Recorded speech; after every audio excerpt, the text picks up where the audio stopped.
La EPS indígena Nasguayú informa a sus afiliados beneficiarios del programa Renta Ciudadana que si ya cumplieron con sus esquemas de vacunación, pero este no aparece reflejado en el sistema, deben acudir a su IPS vacunadora para verificar el registro. Si no obtienen una solución, comuníquense con nosotros al correo vacunacion@epsianasguayú.com o a los teléfonos 317-392-9584 y 317-397-3727. Así podremos verificar tu caso y brindarte la orientación necesaria.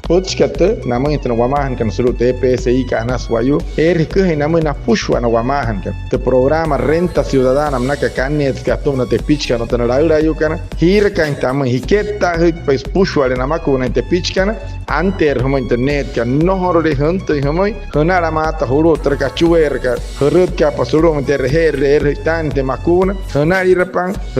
te per ter na ni te pichkan mahnuri te makuna iha kan namun putih wer so na hamun tem tuma squat no horrishia de internet ka hurut ka po shahir pasuru na te kachuer correo manakat vacunacion@epsianasguayú.com o tamsi hun hurut kachuer ka 317-392-9584 o tamsi 317-397-3727 maya wanok ter kuat perkara rox musik chikai wahipiaru o te weya ter humai te casa iha kar humai por warang temen hanet na chong ni ka